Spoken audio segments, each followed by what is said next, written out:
Oke, baik. Assalamualaikum warahmatullahi wabarakatuh. Salam sejahtera bagi kita semua. Semoga kita selalu dalam keadaan sehat ya. Sebelum saya membahas tentang untuk materi, sebelumnya saya akan memperkenalkan diri saya. Perkenalkan, nama saya Sitriana. Saya guru dari Mapel KJD ya, atau Komputer Jaringan Dasar. Nah, di sini saya akan membahas tentang materi KD3, yaitu tentang pengujian perakitan komputer. Nah, di sini sebelum kita dalam pengujian perakitan komputer, apa sih yang dimaksud dengan pengujian perakitan itu? Nah, yang dimaksud dengan pengujian perakitan komputer itu dengan diuji melalui kayak misalnya kita tuh di setting BIOS-nya pada saat kita sudah selesai dalam perakitan komputer, ataupun pada lebih ke dalam BIOS-nya ya. Nah, tapi di sini kita yang pertama ini membahas tentang POS. Nah, POS ini sebenarnya jadi POS ini sebenarnya masih dalam ada sangkut pautnya juga pada BIOS. Nah, apa itu POS? Nah, POS itu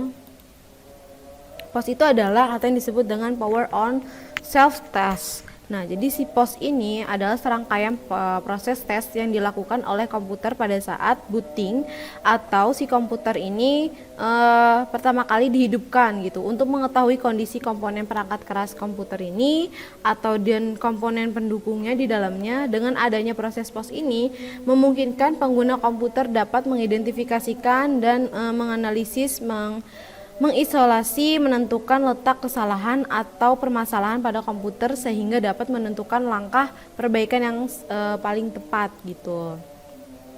Itu adalah pengertian dari POS. Nah, lalu apa nih yang biasanya ada permasalahan pada komputer? Nah, biasanya permasalahannya itu dengan adanya proses ini sangat membantu user untuk menganalisis permasalahan pada komputer.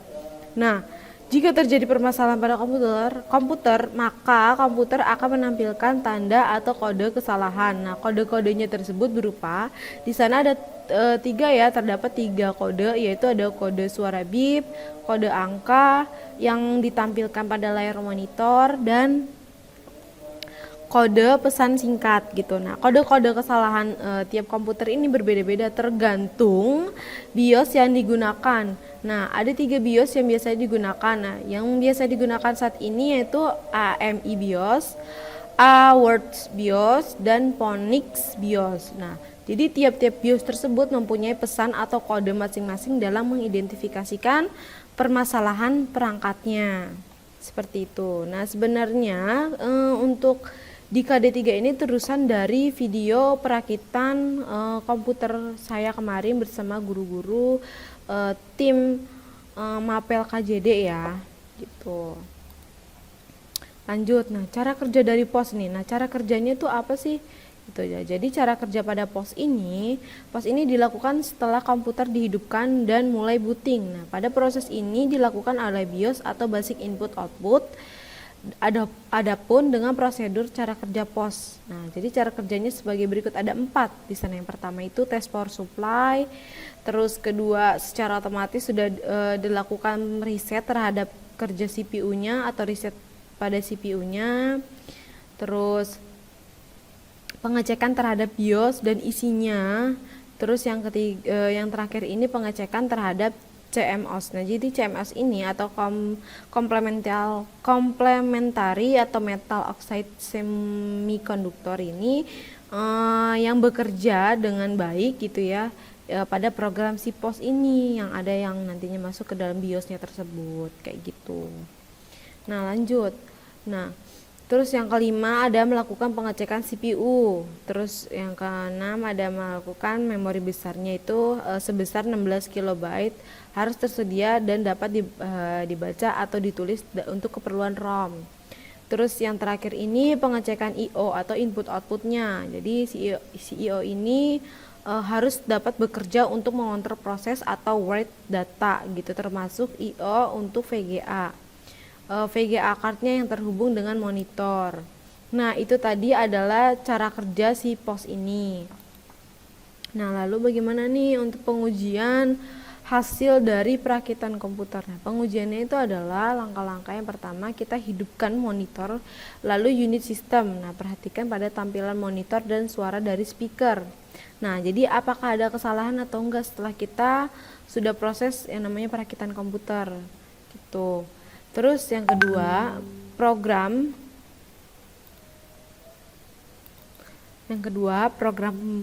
POS ini dari BIOS secara otomatis akan mendeteksi hardware yang terpasang di komputer.